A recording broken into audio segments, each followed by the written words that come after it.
Capítulo 3. El médico. A 3 leguas al sur de Beaumont, en las orillas empedradas del Loira donde el río se ensanchaba como una arteria perezosa, antes de bifurcarse hacia el puerto fluvial de Sully-sur-Loire, se erguía la mansión fortificada de Elías de Montfort, un nombre adoptado con astucia, robado de un difunto caballero menor muerto en la escaramuza de Vitry-en-Perthois en 1142, durante las primeras chispas de la guerra entre el rey Luis VII y el conde de Champaña. La casa, un bloque de piedra caliza rosada extraída de las canteras de Bourges, y erigida en solo 2 años gracias a jornaleros pagados con monedas de plata de Nier-Tournois, acuñadas en la ceca real de París. Contrastaba con las chozas de los siervos como un dedo acusador en un paisaje de miseria. Sus muros, coronados por almenas improvisadas y un foso seco alimentado por un desvío del arroyo cercano, albergaban no solo a Elias y su esposa Trotamundos, una viuda normanda llamada Iseult, de 38 años, que había perdido a su marido en la expedición de Roberto Curtose a Tierra Santa en 1101, sino a una docena de sirvientes, herreros, lavanderas y un cocinero que preparaba guisos de esturión del Loira, con hierbas silvestres, sazonados con sal de las salinas de Guérande. Elias Thorne, o al menos eso recordaba en las noches de insomnio, cuando el viento del otoño aullaba contra las contraventanas de roble reforzado con goznes de hierro forjado. Había sido en su vida anterior un cirujano de emergencias en el Hospital General de Boston, Massachusetts, de 42 años en 1139, cuando un prototipo de acelerador de partículas en el MIT falló catastróficamente durante una demostración. Solo un pulso de prueba, le había dicho el físico invitado, un tipo con gafas de montura gruesa y un acento ruso.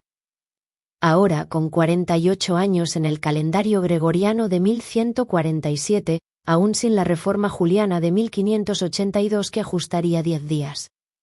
Elias medía su fortuna no en dólares, sino en marcos de plata y arrobas de vino de Sancerre, cosechado en viñedos feudales que había adquirido mediante curaciones milagrosas.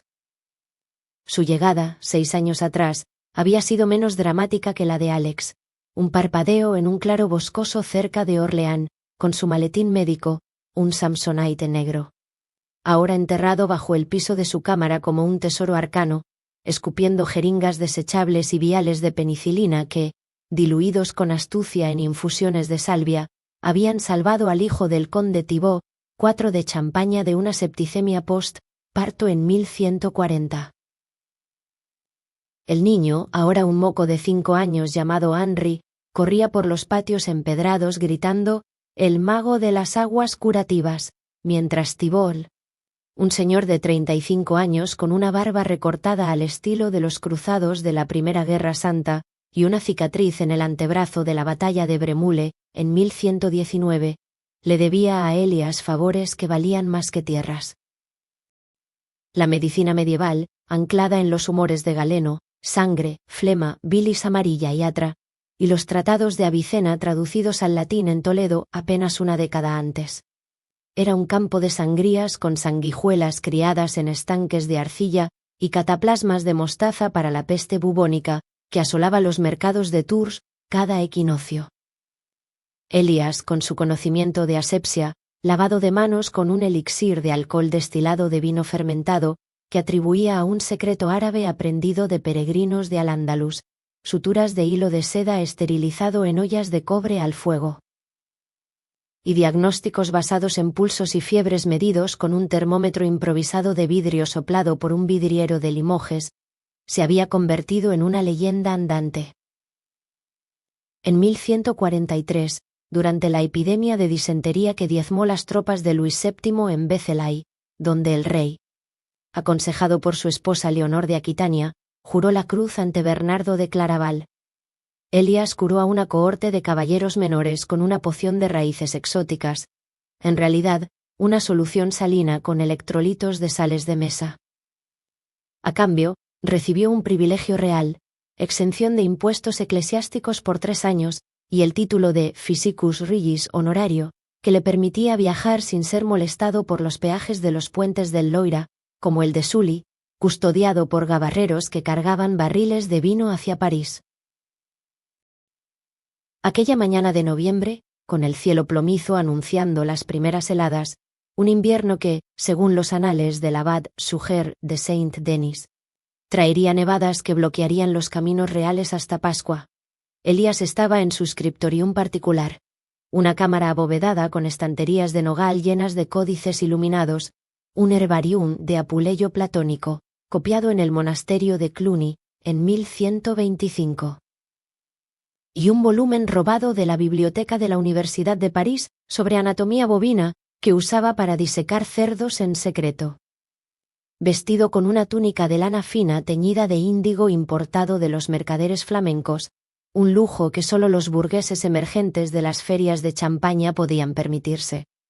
Garabateaba en un pergamino con tinta de agalla de roble, formulando una receta para el cólico nefrítico del obispo de Orleán. Una mezcla de diente de león y quinos de ultramar, quinina sintetizada en su mente de recuerdos de farmacia, aproximada con corteza de sauce blanco hervida. Iseult irrumpió entonces, su cofias ladeada y el rostro enrojecido por el viento, sosteniendo un mensaje enrollado en un bastón de fresno. Mi señor, un mensajero del padre Guillaume, de Beaumont, ha cabalgado toda la noche desde el valle. Dice, un forastero, ropas del demonio, un sello de estrellas en el pecho. Ha invocado el asilo en Santa María. Los aldeanos hablan de un segundo advenimiento, o del anticristo. Elías se enderezó, el cálamo cayendo de su mano con un tintineo sobre la mesa de roble. El mensajero, un mozo de cuadras de 15 años con una capa raída y botas embarradas del camino, que serpenteaba por los bosques reales donde lobos y bandidos desmovilizados de la cruzada de 1141 acechaban. Jadeaba en el umbral, repitiendo el rumor que había volado como polen desde Beaumont, un hombre caído del cielo, hablando lenguas bárbaras, con telas que no ardían al fuego de la prueba. Un aldeano había intentado quemar un retazo de su sudadera, fallando estrepitosamente. Elías reconoció los ecos de su propia llegada, el terror inicial, la improvisación. ¿Estrellas en el pecho? Y un acento, no franco, no italiano. El mozo asintió, balbuceando sobre un cubito de metal que el forastero había dejado caer, similar a un dado de astrólogo. Y un fragmento de hueso negro pulido, el trozo de plástico que Alex había recogido, hallado en el bosque, ahora en manos del herrero del pueblo como un talismán contra la herrumbre. Elías palideció. Sabía de esos ecos. En su búsqueda inicial de respuestas, había desenterrado otros. Una moneda de euro oxidada en el fango de un molino cerca de Blois en 1140, y un mechero Bic, sin gas, usado como pisapapeles por un abad en Meung-sur-Loire. Reliquias de saltos fallidos, quizás de experimentos cuánticos en laboratorios de CERN o Fermilab, dispersas como confeti en el tapiz del tiempo. No es casualidad, murmuró Elías, despidiendo al mensajero con una moneda de obolo y una hogaza de pan de centeno. Iseult lo miró con ojos entrecerrados. Ella, que había aprendido a amar a este mago inglés por sus curas a su reumatismo crónico, causado por partos en establos durante la hambruna de 1124. Pero él ya planeaba.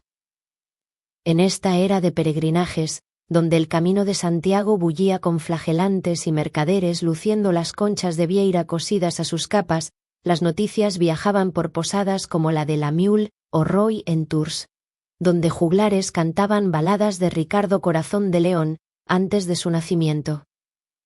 Un forastero como este podía ser un aliado, o un riesgo. Si hablaba demasiado, podría desenterrar secretos. La penicilina como maná de los ángeles, o peor, cuestionar la Trinidad, con lógica cartesiana prematura. 3 días después, un trayecto de 30 millas a caballo por senderos embarrados, donde Elías evitó el peaje del puente de Gien pagando con un frasco de aceite de bálsamo para el guarda, un ungüento de vaselina diluida que curaba llagas de silla, llegó a Santa María de Beaumont al atardecer. El sol poniente teñía las colinas de un bermellón que recordaba la sangre de los mártires en los frescos de la catedral de Autun, y el aire olía a humo de turba. y a la levadura de las panaderías comunales, donde las mujeres molían trigo en cairns de piedra giratorias, un labor que consumía el 20% del tiempo de una sierva, según las capitulares de Carlomagno. Desmontó de su palafrén, un caballo andaluz importado vía mercaderes de Toledo, con herraduras de hierro que ahorraban cojeras, y cruzó el umbral de la iglesia con el paso medido de un hombre que había aprendido a navegar cortes feudales. El padre Guillaume, alertado por el tañido de la campana, un bronce colado en la fundición de Le Mans en 1105, salió del presbiterio secándose las manos en un paño de lino. Elías de Montfort, ¿qué os trae a este rincón olvidado por Dios y el rey? ¿Otro mal en las entrañas del conde? El sacerdote lo abrazó con rigidez, notando el anillo de sello episcopal falso que Elías llevaba, un engaste de amatista con el águila de los Champaña, forjado en secreto para impresionar a obispos ambiciosos. Un rumor, padre, de un hermano en el exilio. Permitidme verlo. Guillón dudó, pero el favor pendiente, Elías había salvado a su sobrino de la viruela con una vacuna variólica improvisada de pus de vaca en 1145. Inclinó la balanza. En la nave lateral, acurrucado junto a un brasero de hierro con brasas de carbón vegetal, Alex alzó la vista. Sus ojos se encontraron.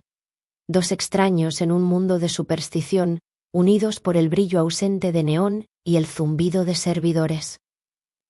Elías sonrió, una grieta en su fachada medieval. Alessandro de Génova, ¿verdad? He oído que traéis noticias de tierras lejanas. Permitidme ofreceros un bálsamo para el alma. Soy Elías, physicus de estas comarcas. Y vos, sois más que un mercader naufragado. Fuera, la noche caía, y en el arroyo cercano, un niño pescaba con nasas de mimbre, ignorante de que, semienterrado en el limo, yacía un audífono Bluetooth ahogado, reliquia de otro eco temporal. La fortuna de Elías acababa de duplicarse, no en plata, sino en esperanza. Pero los secretos, como las plagas, se propagaban rápido.